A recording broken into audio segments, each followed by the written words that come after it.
تعالیٰ عنہ نے اپنی زندگی کے 3 مبارک دن اور 3 رات قیام کیا. تو ہم بھی اسی نسبت سے ہیں کہ اللہ کے پیارے محبوب یہاں پر آئے. باقی پہاڑ آپ کو پورے سعودیہ میں پورے مکہ میں نظر آئیں گے. اللہ پاک نے ہر وہ پہاڑ ہر وہ جگہ افضل اور مقدس بنا دی جس جگہ پر آپ صلی اللہ علیہ وسلم خود چل کر گئے یا کم و بیش قیام کیا. تو اس پہاڑ کی چوٹی پر اس غار کے اندر آپ صلی اللہ علیہ وسلم نے اپنی زندگی کے 3 مبارک دن اور 3 رات قیام کیا. جانے کا شوق ہو ہمت ہو ایک دن آپ کو پورا چاہیے.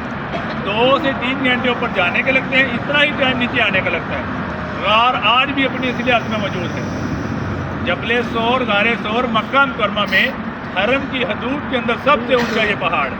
آپ صلی اللہ علیہ وسلم انہی رستوں سے گزر کے آج یہاں پر آپ کو سڑکیں نظر آ رہی ہیں, بلڈنگیں نظر آ رہی ہیں. پہاڑ ہی پہاڑ ہوا کرتے ہیں, وہ بھی خشک پہاڑ.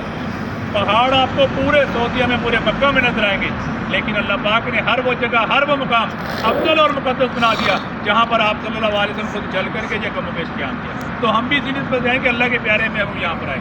جب یہاں پر آپ صلی اللہ علیہ وسلم قیام کر رہے تھے, حضرت ابوبکر صدیق رضی اللہ تعالیٰ عنہ کی بیٹی حضرت اسما رضی اللہ تعالیٰ عنہ جن کی عمر تقریباً 11 برس تھی, 3 روز رات کے وقت یہاں پر کھانا پہنچایا کرتی تھی. حضرت ابوبکر صدیق رضی اللہ تعالیٰ عنہ کا بیٹا عبداللہ یہاں پر پیغام پہنچایا کرتا تھا کہ اب کفار مکہ کیا کر رہے ہیں. حضرت ابوبکر صدیق رضی اللہ تعالیٰ عنہ کا خادم نوکر تازہ بکریوں کا دودھ پہنچایا کرتا تھا. آج ہم میں سے کوئی جوان شخص صحت مند شخص اس پہاڑ کے اوپر جاتا ہے, کم و بیش ایک دن اس کو پورا لگ جائے گا آنے اور جانے میں, اور تھک کے چور ہو جائے گا. اور کئی سال کس سے سناتا ہے کہ میں اس پہاڑ کے اوپر اس غار کی زیارت کرنے کے لیے گیا. حضرت ابوبکر صدیق رضی اللہ تعالیٰ عنہ کی بیٹی حضرت اسما رضی اللہ تعالیٰ عنہ چھوٹی بچی 3 روز رات کے اندھیرے میں کھانا پہنچاتی. تو آج زبان ہم بھی اسی نسبت جائیں کہ اللہ کے پیارے محبوب یہاں پر آئے.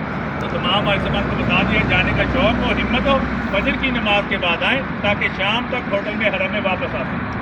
غار آج بھی اپنی اصلاحات میں موجود ہے. تمام آج زبان دروشی پڑھتے ہیں, دعا کرتے ہیں. انشاءاللہ پھر اگلی زیارت کی طرف سفر شروع کریں گے. 16 سے 17 مقامات کی آج ہماری زیارت ہوگی انشاءاللہ. بسم اللہ الرحمن الرحیم. اللہم صلی علی سیدنا مولانا محمد وعلی آلہ وصحبہ بارک وسلم. یا اللہ پاک جتنے ہیں زبان کا حج برکت کو منظور فرما. بار بار اپنے در کی زیارت نصیب کرنا. یا اللہ پاک حج کی سعادت نصیب کرنا. یا اللہ پاک جو آج زبان خود بیمار ہیں یا عزیز و اقارب بیمار ہیں سب کو شفائے کاملہ عاجلہ نصیب کرنا. یا اللہ پاک جنہاں زبان کے جو بھی عزیز و اقارب وفات پا چکے فوت ہو چکے ہیں اللہ پاک انہیں جنت الفردوس میں اعلیٰ مقام عطا فرما. یا اللہ پاک امت مسلمہ میں جتنے بھی مسلمان فوت ہو چکے ہیں جن کے لیے کوئی دعا کرنے والا نہیں اللہ پاک ہم ان کے لیے بھی دعا مانگتے ہیں, ان کو بھی جنت الفردوس میں اعلیٰ مقام عطا فرما. یا اللہ پاک جہاں کہیں سے بھی حج زبان ہے بخیر آپ ان کو اپنی منزل مقصود پر پہنچا. یا اللہ پاک ہمارا یہ ایمان ہے کہ تیرے حکم کے بغیر رکعت کا پتہ بھی نہیں تھا. اللہ پاک تیرے حکم سے یہاں پر یہ سبیاں ہیں. یا اللہ پاک تیرے یہ مہمان ہیں.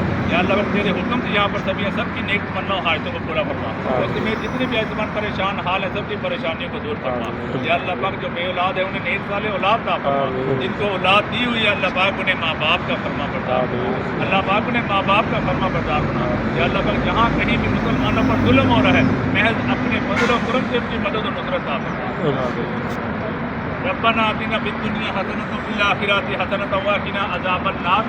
ربنا ظلمنا انفسنا وان لم تغفر لنا وترحمنا لنکونن من الخاسرین. اللهم اجرنا من النار. حسبنا اللہ ونعم الوکیل.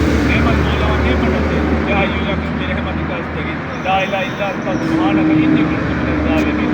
یا اللہ وقت مرتے وقت زبان پر کلمہ جاری ہو لا الہ الا اللہ محمد رسول اللہ وصلی اللہ تعالی علی خیر خلق محمد وعلی آلہ وصحبہ بارک وسلم. آمین. ایسے بات ہے.